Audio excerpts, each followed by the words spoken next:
The Henry J era lasted from 1986 through 2018 within Gibson's history. But did you know during that time, they paid tribute to many of the fanciest of the Norland era created guitars. So if you enjoy things like the 25/50th anniversary Les Paul Custom, you might like to know about the existence of the LP25, where they stepped things up a notch with a little bit of extra flame on the headstock, but still paid tribute with the mini toggle switch. There were also super customs done up in that run, but they also paid tribute to that with all maple body 68 reissues, looking cool with the flamage everywhere. But maybe you prefer the king of the Les Pauls, the Les Paul, with the world's finest Austrian figured maple. Yep, 2014, Les Paul Allwood.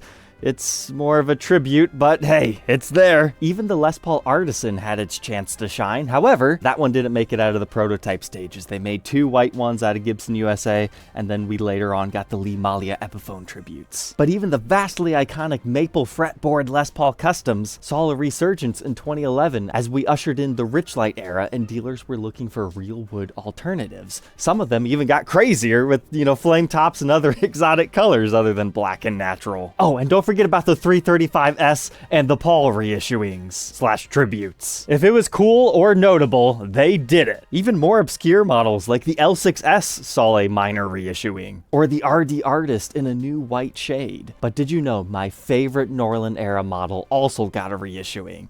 That's right, the Spotlight Flame. Welcome back, Troglodytes, to your daily dose of guitar information, the Trogly's Guitar Show. Ah, yes, I knew this day would come. Unfortunately, this one's just on loan. It's not being added to my personal collection. It's time to talk about the black sheep of the Spotlight family, the reissue.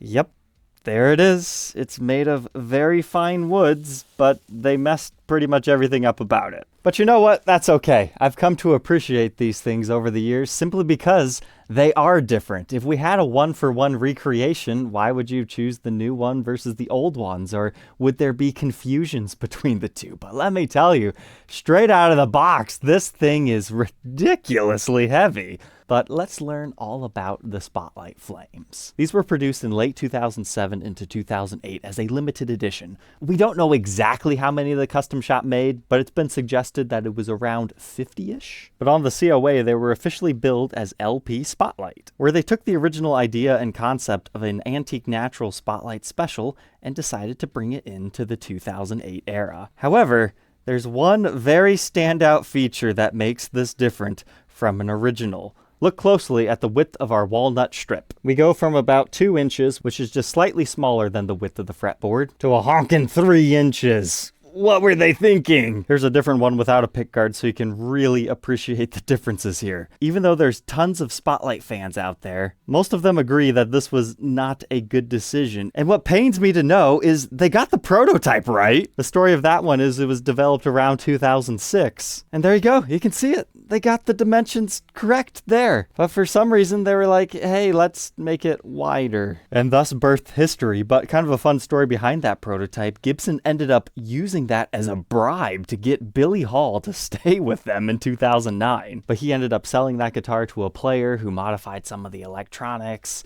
Then it got traded into a dealer, and I kind of lost track of it from there. But someone who doesn't know or care about the original Spotlights might see this for the first time and think it's the most beautiful thing ever. It's an acquired taste to begin with. However, they also changed up our binding structure. This just looks like a straight up rosewood fretboard, right? No, we actually do have a brown binding on the edge with cream side marker inlays. Cool. And the same thing is true for our body edge. It's also brown, just like the original Spotlights. However, do you happen to notice what they decided not to do to save some time and labor? Why does an original look so different? It's because it's multi-banded binding, a brown cream brown layer. 4-ply even, you don't find that on a Les Paul standard often. So that's why the binding on this one pops just that little bit more. And why does our fretboard look so much fancier? It's because they utilized a similar phenomenon, a brown and cream layer, giving you a multicolored fret nib. On top of our binding, they made a blunder here too. It's thick binding in the cutaway on our Tribute, whereas the originals have thin binding binding for that extra creamy maple chocolate cluster center. They also didn't bother to put the correct color backplates on, black on the new ones, brown on the originals. The originals utilized this interesting yellow grain fill. Depending on your own preferences, you might prefer that the custom shop decided to omit that. They also decided to utilize a single-piece mahogany neck, whereas the vintage originals actually had the option of a 3-piece neck or a 1-piece neck. The 3-piecers tend to be chunkier neck profiles.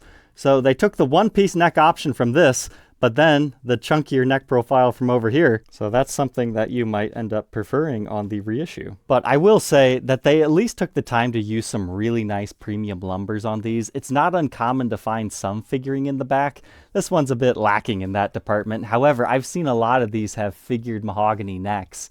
Even if it doesn't necessarily look like it in photos, a lot of them do have this cool phenomenon. However, to be fair, they never called this a reissue. They just called it LP Spotlight. It's more of a tribute. In fact, maybe we could be as kind to say that they wanted to blend some of the antique sunburst elements into this one by introducing only the single banded binding, but just take the colorations from the antique natural. Because the 2008s were only done in the natural finish, whereas the originals were only offered in 2 different finishes. However, there were 3 different hues. You've got the 2 big dogs right here, the Antique Natural and then the Antique Sunburst. I call this one ASBL for light, and then there was also a slightly darker version where they've got more of a border to it. Please keep in mind, not all spotlights look as good as these. I cherry-picked the nicest examples from my collection for this episode. The Antique Naturals did not vary in color. There is some variations on the color of the center stripe though. I've seen some Antique Naturals get a really dark one and that just changes the whole look. However, time is not always as friendly to all of these. Some of them get that whole ambered over dark look, which just ends up being a personal preference, but that's why every single one of these is so different. They might have started life the same, but I love spotlights. Even the ugly ones. But if you're not familiar with the history of these, there's approximately 300 or so of them made between 1982 and 1985. They were made using tops that were just a little bit too short for the Heritage 80 series, and they used up some walnut stripes from the Paul series in order to make a complete guitar. And some people like these, others don't. It's whatever. It's history, and it's one of my favorite models. But all right, enough dogging on this guy. What did they get right? I'm pleased to say we do have a real wooden headstock veneer, just like the originals. And they even took the time to get the correct pearloid tip tuners. Now, they're not the exact same style. These are Schaller shaped and an actual Schaller branding, whereas these are Grover shaped because, hey, surprise, surprise, they did Grover tuners. They did not reissue our serial numbers, just a regular custom shop style one of the era. So no year of production and what number it is with custom shop edition decal or made in USA stamp. But despite all these guys being custom shop branded, this is the only Spotlight actually made out of the Gibson custom shop at the time of recording. But man, it would not surprise me if this is 11 pounds. That body is really chunky. For better or worse, that's how they decided to spec these. It's an interesting blending of the different Spotlight models, paying tribute, but not necessarily being a one-for-one reissue. So that's a brief overview of the model and the history, and why this guitar is so hated by many people. But now we need to tear it apart to learn about the insides. There's been a lot of Spotlight collectors curious about that. I'm anticipating 57 classic pickups, but who knows what else we might find as we document the Spotlight flame.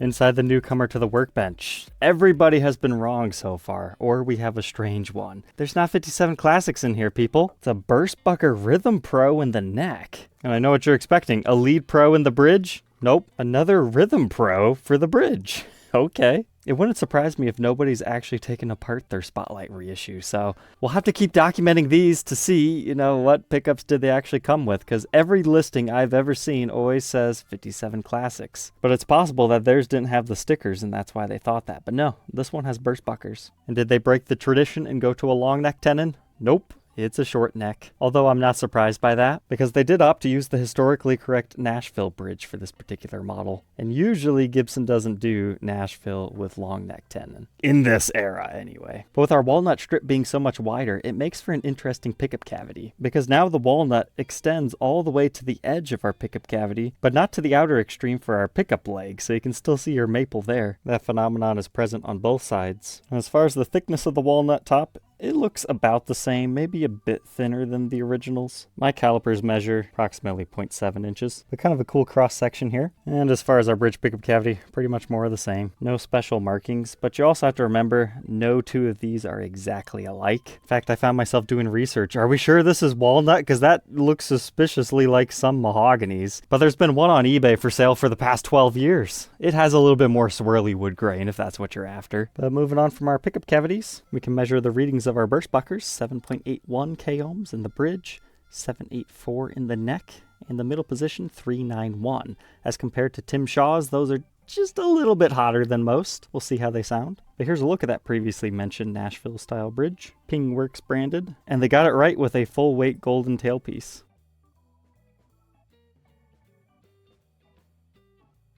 And just like many vintage originals, they ship with a pick guard in the case. So here's what that would look like installed, just without our screws to make the holes. Does it make it look better? I guess I'll let you guys be the judge of that.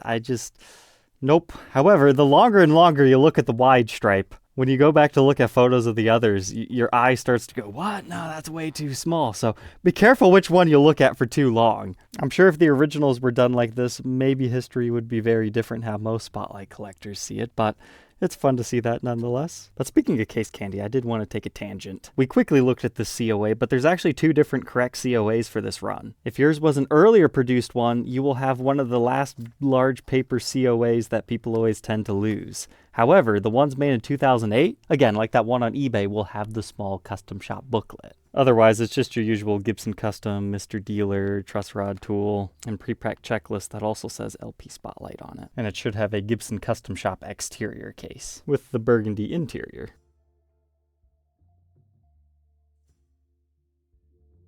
We can take a second to appreciate the flame top on this one.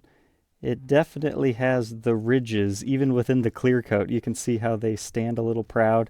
Can you lightly feel them with your nail? Yes. Most of the ones that I've seen, which granted is not that many, tend to be more heavily pinstriped like this. Now, one thing I will compliment this particular top on is a lot of the original antique Spotlight specials have what I consider a cross-hatched wood grain pattern, where you get the crazy flaminess, but then they have wood grain running up and down. And this particular one does indeed have that, and it would not surprise me if that was intentional. So that's a nice little tribute right there. But how is our dish carve on these? The carve on original Spotlights varies example to example. There are some that are super carved in areas and flat in others. This just seems to be your typical dip right here, very uniform, historic styling for this particular year of Gibson production. And as far as our knobs, this is the closest thing that they had to the vintage originals, so it makes sense that they utilized these. And there's 2 volumes, 2 tones, regular stuff. Let's check any push-pull pots nobody ever checked for. Nope. But here's our side profile shot of the custom shop version. But now, remember that prototype we talked about? The dealer who last sold that claimed that the body was thicker than a normal Les Paul. And with how heavy this is, I kind of believed him. So I took the measurements. 1.96 on this one, 1.98 over here, 1.96. But check this, 2.08. It's a little easier for you guys to see if I take it on this. So yeah, even on the thickest original Spotlight that I have currently, it's a whole 1/10 of an inch thicker, which doesn't seem like a lot, but it's chunky. But hold the phone. I actually took the measurements again right here, and they all measure about 2.4. So it appears the extra thickness is actually just like right up here. I wonder if it actually comes down to them just not contouring the body as much on the back, because there does seem to be a lot of wood on the back side of that neck. And it is just a little extra chunky right there. So is it actually a thicker body or not? I mean, from full thickness in the center, no, but from certain spots on the edge, yes. But that's why we document guitars, to learn about them. It's fun to notice little differences like that. But here we can take a second to appreciate the unique binding stylings of the custom shop version.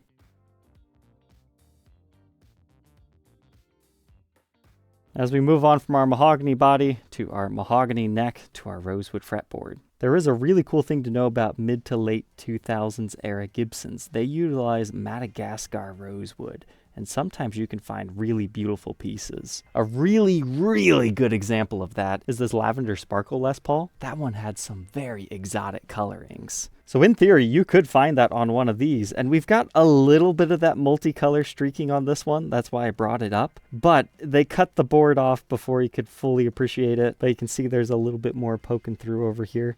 So kind of a cool fretboard, even if we don't have that cream binding layer to help pop it. But this really does help me appreciate the original design of the Antique Natural Spotlight. Because had they not done the cream layer initially, I don't think I would personally be as gaga about them. Let's grab these dimensions, 1.685 at the nut, 2.076 at the 12th. First fret neck depth, 0.87, and 0.99 by the 12th. And here's a look at that neck profile on the contour gauge, first fret and 12th fret. Just a nice rounded C shape. As far as our scale length, it's the Gibson version of 24 3/4 inches, and we have that 12-inch fretboard radius.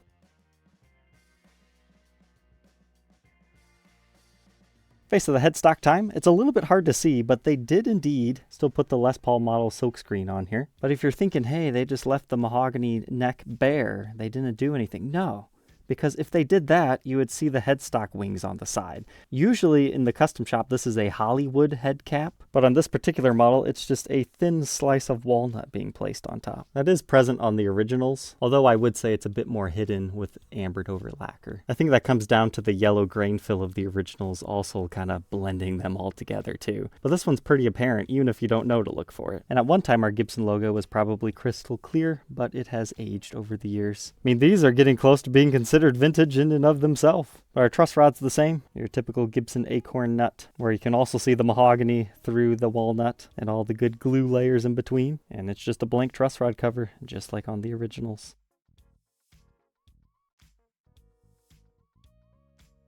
But here we are all freshly strung up with some 9s. I was going to use the strings that were already on it. However, they were just so decrepit, they snapped while reinstalling. So, hey, 9-gauge strings will do the job. But now let's move on to the back. We get a whole lot of ringy wood grain goodness here. But I was surprised to see this. Standard equipment, or are they doing a throwback? We do have a plate on the bottom side, whereas the originals have that whole tin covering over top of that even. But you can see this one was routed by a CNC machine rather than your long drill run. But we've got our Gibson branded pots. Pretty usual stuff in here. Golden metal output jack plate with a regular strap button in our 2 usual locations. No funny business going on in our toggle switch area. And here's a look at the back plate. It's black, easy enough to swap around to brown if you so desire. It just seems like such an oversight. But we can take a gander along our edges just for fun. You can see this one has some scuffs from sitting in the case. Otherwise, it is in very good condition. Besides those scuffs though, a really keen eye will notice this is not mint condition. It looks like it got dinged right here, and it might have even been touched up.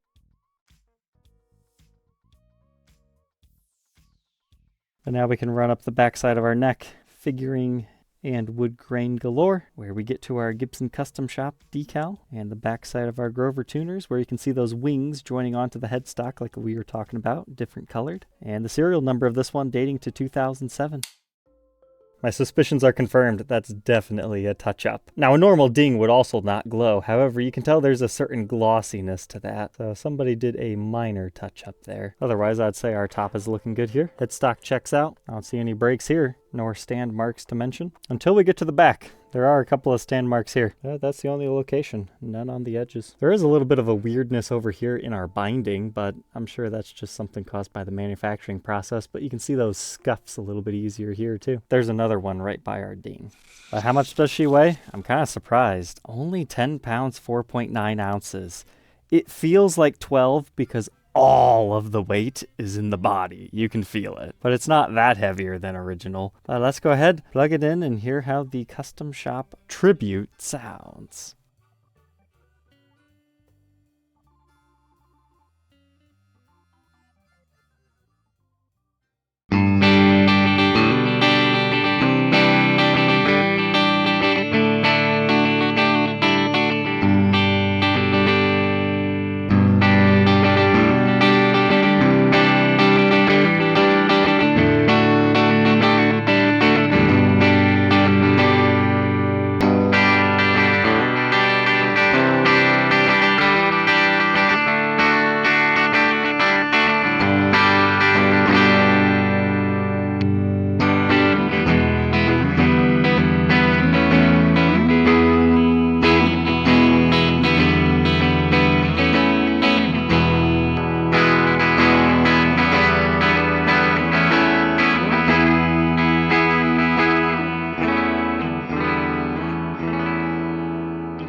First impressions, I was a little bit weirded out to have 2 neck pickups in this thing, but that sounds great in the bridge position. Bright and attacking,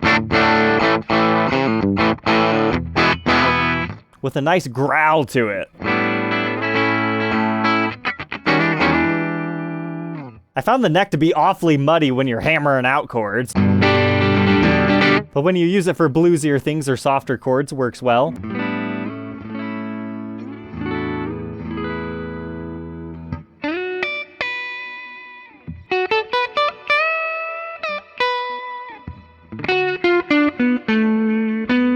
But playing together, it definitely favors that bridge pickup.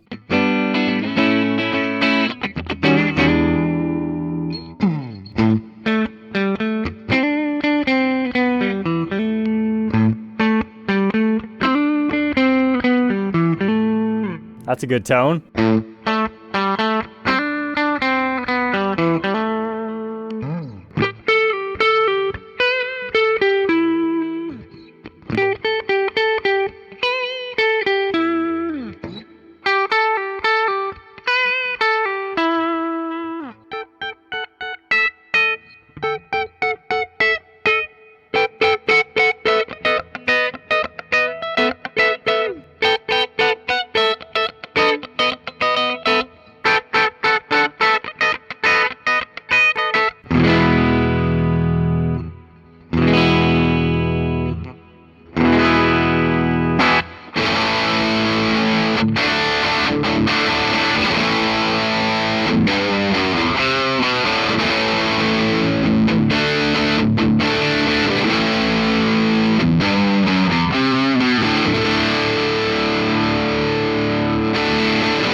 Gotta hand it to this guitar. It does sound quite fantastic. That neck pickup really comes to life when you don't have too many strings in the chord, but with the chugginess.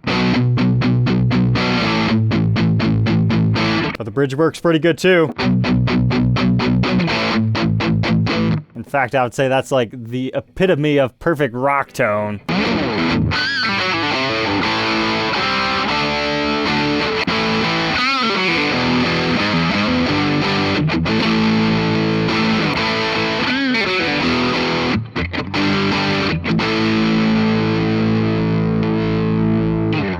And even though it's not really fair to compare this to an original Spotlight, let's do it anyways, just for fun.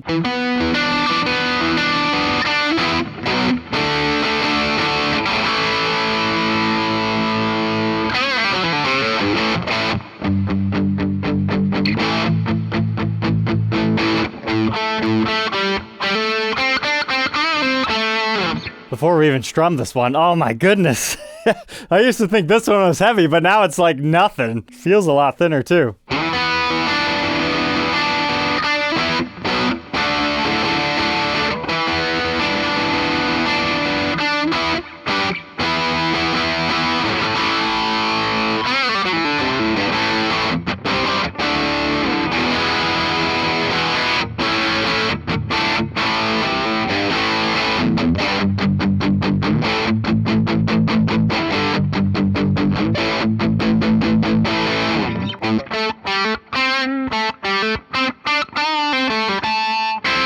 I will say I prefer the thicker neck profile and the taller frets, and this is one of the thinner neck spotlights, but I will say I slightly prefer the Tim Shaw PAFs, especially in that neck position.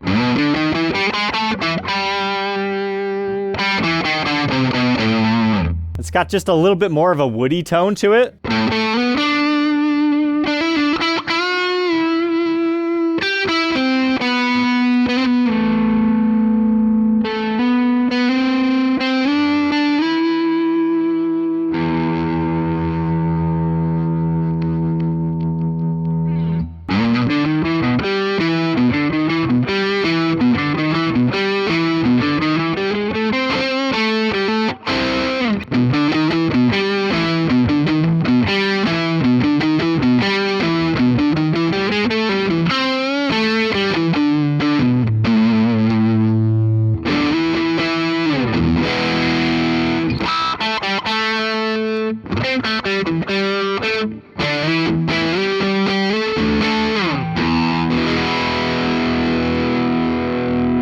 Now, how about our cleans? We'll do something similar.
So there we go, the custom shop spotlight from 2007, 2008-ish. What are my final thoughts on this thing? How did it stand up to the original? Cosmetically, no. It's a flop, but that's personal preference. You might think this one is even more beautiful than the originals, and you're entitled to that opinion, but you're wrong.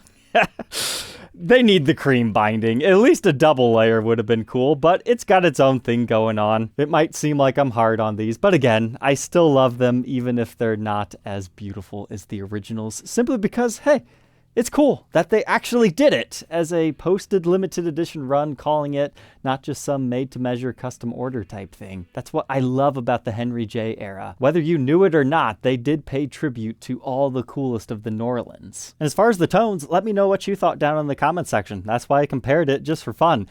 In the room, it sounded like this had a little bit more, I don't want to say clarity, but like sparkliness to its clean tones, except for on certain areas on the neck pickup. Whereas this, I think it excelled with that more vintage rock tone, but this one was a bit more driving and modern. But I think they were both excellent sounding guitars. I don't think you can really go wrong either way.